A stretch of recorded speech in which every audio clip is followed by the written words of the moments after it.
Mon nom est Aïcha Koné. Aïssatou Koné, mais on me connaît plus sur Aïcha Koné au niveau de la communauté. Et j'ai plusieurs chapeaux. Administratrice au Conseil de la communauté noire de Gatineau, coordinatrice pendant 4 ans, depuis 4 ans, du mois de l'histoire des Noirs à Gatineau. Je travaille au CISO, au niveau des familles immigrantes, côté interculturel. Fait que c'est ça.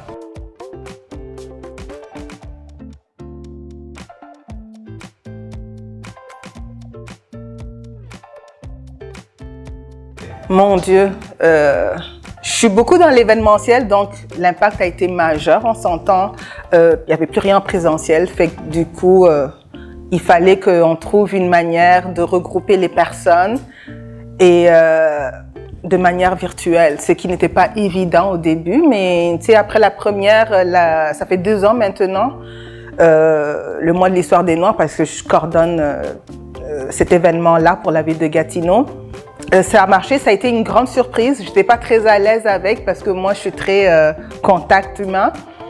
Mais quand même, je pense qu'on a eu beaucoup de personnes, c'est dans le confort de leur salon, ils connectent leur télé, puis ils participent en live indirect. Je pense que ça a eu son bon et son mauvais, mais j'espère vraiment qu'on va retourner en présentiel parce que moi, c'est ce que je préfère. Encore une fois, le contact humain pour moi, qui suis pas canadienne, là, je suis immigrante, je viens du Mali. Le contact humain est très important. Donc, avoir les personnes autour de soi, célébrer, c'est très important pour moi. Donc, vivement qu'on puisse retourner en présentiel et qu'on puisse rester dans cette situation-là comme en présentiel où on peut avoir les gens autour de nous.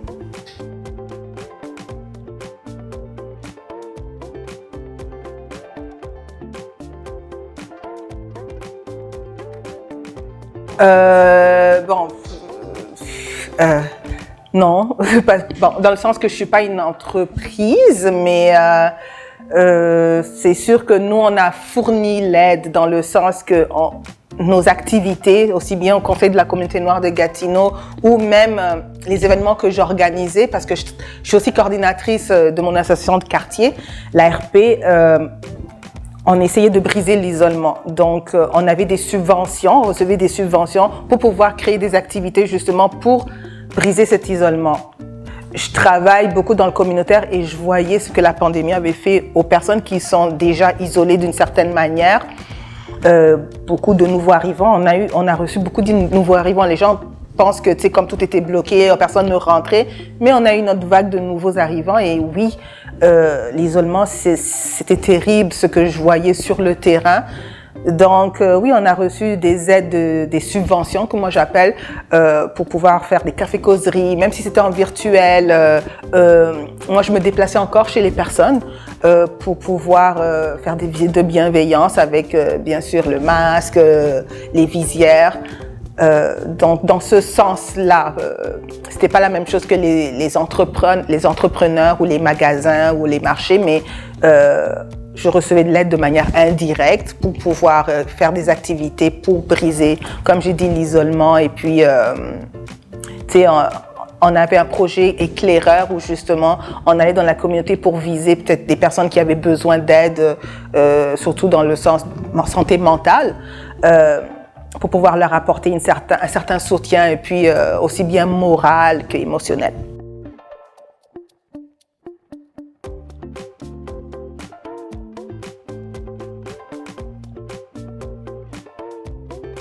La résilience.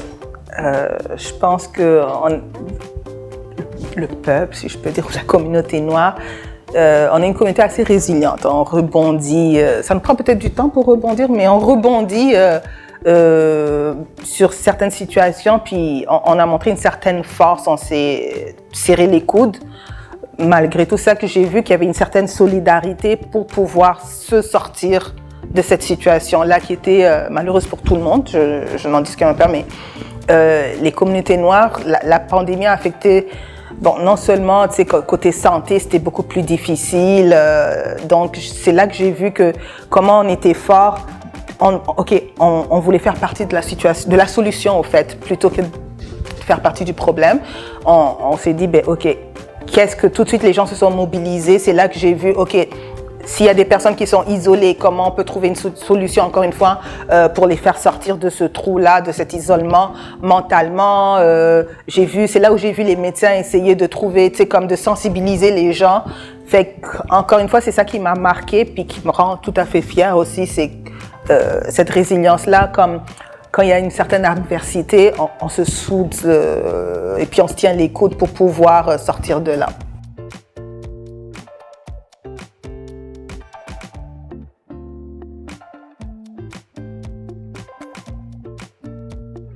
Oui, même s'il y a eu un isolement où tout était virtuel, on s'est quand même rapprochés. Moi, je le vois même juste dans mes relations. Je pense qu'il y a certaines de mes relations amicales qui se sont beaucoup solidifiées, justement, où on s'appelait plus souvent, on prenait plus de temps de « OK, est-ce que tu es correct? Are you OK? » On prenait des nouvelles de l'autre. C'est là où je prenais plus le temps de prendre des nouvelles de telle personne. Alors qu'avant, tu es tellement dans le feu de l'action. « Ah, il faut faire sortir ici. Il faut... » Tu prends pas le temps au fait et puis dire OK, est-ce que tu es correct? Je pense que la COVID a permis souvent de prendre le téléphone et puis dire à certaines personnes. C'est sûr qu'il y a des actes, ça a permis une certaine purge dans mes relations, mais ceux qui sont restés, le lien s'est beaucoup plus rapproché parce que on se prenait le temps pour se demander est-ce que tu es correct, et puis on n'avait rien d'autre à faire. Tu peux pas aller nulle part, fait que oui, tu vas passer plus de temps au téléphone à se parler et tout, fait que exactement. Fait.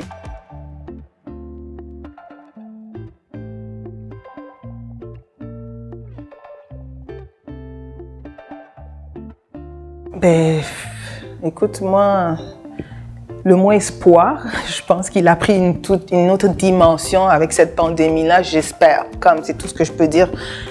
J'espère que ça va aller mieux. J'espère qu'on ne va pas repasser à travers les 2 ans auxquels on est passé. J'espère que le pire est derrière nous. Et tu sais, on va prendre de nos leçons. Je pense que c'est l'important. Fait que moi, mon message, c'est vraiment, si on a pu passer à travers ça, c'est que tu sais, on est assez fort pour prendre ce qui s'en vient en fait. Et moi, c'est ça mon message. Continuer à être résilient. On a montré qu'on était capable, encore une fois, de faire partie de la solution. Donc, continuons dans ce sens-là.